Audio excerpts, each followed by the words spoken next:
Ada. Assalamualaikum warahmatullahi wabarakatuh. Jadi kami dari kelompok 6 akan mempresentasikan tentang materi deadlocks dalam sistem operasi kelas 13. Nah, adapun anggota kelompok 6 yaitu yang pertama saya sendiri yaitu Madi Tambunan, lalu yang kedua ada Ale Pangeran, yang ketiga ada Nabil Mahbub, yang keempat ada Westin Doli, dan yang terakhir ada Muhammad Jaya Al-Arif. Nah, untuk definisi deadlocks itu sendiri, deadlocks bisa dibilang adalah suatu kondisi di mana proses saling menunggu. Tidak ada proses yang bisa dilanjutkan dan sehingga terjadi sebuah konflik karena resource tadi. Nah, deadlock terjadi ketika dua atau lebih proses dalam kondisi saling menunggu resource yang sedang digunakan oleh proses lain. Karena semua proses saling menunggu, jadi tidak ada satupun yang bisa melanjutkan eksekusi. Akibatnya, sistem menjadi macet walaupun sebenarnya resource masih ada, tetapi tidak bisa digunakan secara efektif. Lalu ada sistem model, yang dimana sistem itu sendiri terdiri dari proses dan resource. Sedangkan untuk contoh resource itu ada CPU, memori, file, dan I/O atau input dan output. Lalu dalam sistem operasi, proses adalah program yang sedang berjalan, sedangkan resource adalah segala sesuatu yang dibutuhkan proses untuk berjalan. Jadi saling melengkapi. Resource bisa berupa CPU, memori, file, atau perangkat I/O seperti printer. Nah, deadlock biasanya terjadi ketika beberapa proses bersaing untuk mendapatkan resource yang jumlahnya terbatas. Untuk selanjutnya mungkin akan dijelaskan oleh kawan saya. Baiklah, presentasi saya ambil alih. Saya Ali Pangeran Jemahona.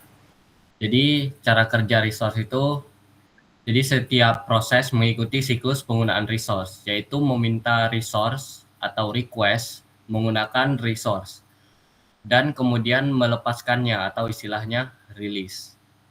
Masalah muncul ketika proses tidak bisa mendapatkan resource yang diminta, sehingga harus menunggu. Jika kondisi ini terjadi secara berantai, maka bisa menyebabkan yang namanya deadlock.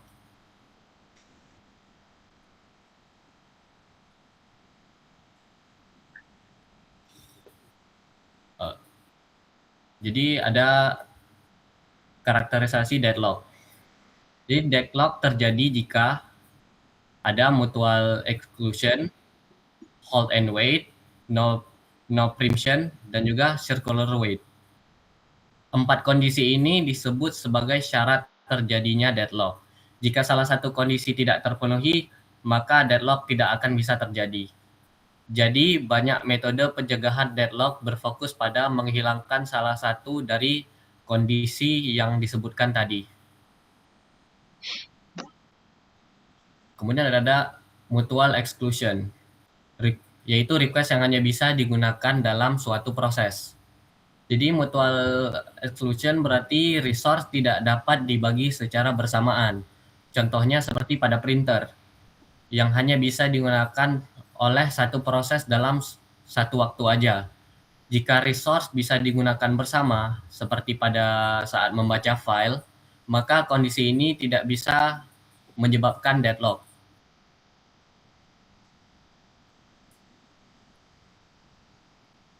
Baiklah, kemudian ada hold and wait yang akan dijelaskan oleh rekan tim saya. Baik, selanjutnya adalah hold and wait. Ini adalah salah satu jenis deadlock. Jadi hold and wait ini yaitu kondisi di mana sebuah proses itu memegang satu resource, tapi masih meminta resource lain tanpa melepaskan yang sudah dimiliki gitu. Jadi contohnya misalnya ada sebuah proses A, dia sudah pegang printer, tapi masih minta file, sementara file itu dipegang oleh proses lain, jadi printer tertahan ya. Dan jadinya printer itu nggak bisa dipakai untuk proses yang lainnya. Nah, inilah adalah deadlock-nya. Oke, selanjutnya. Nah, selanjutnya adalah namanya no preemption. No preemption ini adalah resource yang tidak bisa diambil secara paksa. Atau jika suatu proses sudah memiliki resource, sistem nggak bisa merebutnya secara paksa gitu. Contohnya misalnya ada sebuah CPU lagi pakai proses gitu. Kita nggak bisa ngambil langsung proses tersebut dari CPU, harus nunggu CPU itu selesai sendiri. Selanjutnya. Nah, selanjutnya adalah deadlock yang namanya circular wait. Circular wait ini adalah rantai tunggu yang melingkar. Jadi deadlock yang ini itu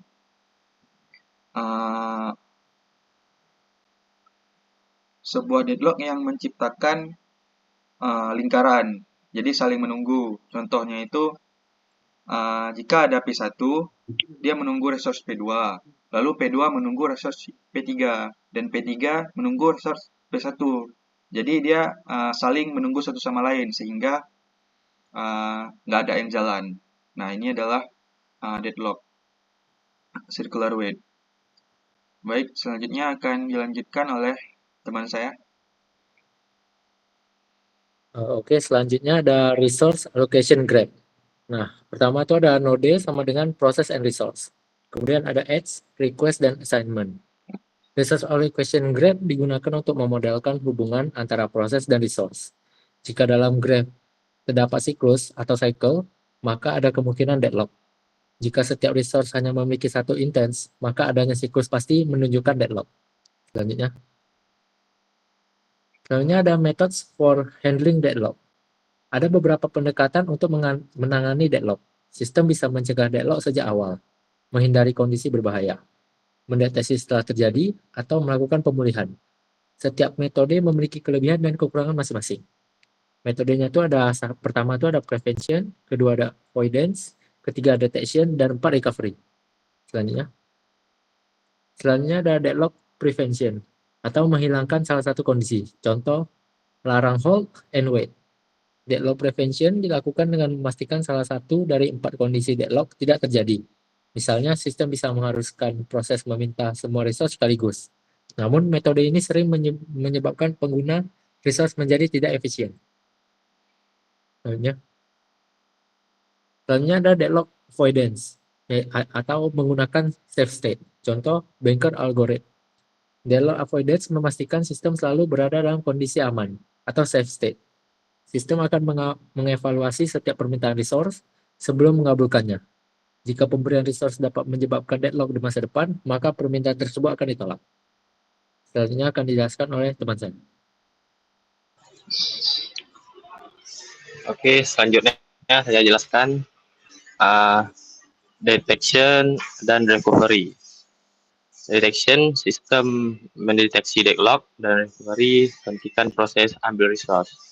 Pada metode ini, sistem memberikan deadlock terjadi, kemudian mendeteksinya, setelah itu dilakukan pemulihan, misalnya dengan menghentikan proses atau mengambil resource dari proses tertentu. Metode ini membutuhkan biaya komputasi dan tambahan. Selanjutnya, dan kesimpulannya, deadlock sama dengan deadlock sama seperti kondisi macet sistem. Terjadi karena 4 syarat dan perlu strategi penanganan. Deadlock merupakan masalah penting dalam sistem operasi karena dapat menyebabkan sistem berhenti bekerja. Dengan memahami penyebab dan cara penanganannya, dia dapat merancang sistem yang lebih stabil dan efisien. Selanjutnya, oke, thank you.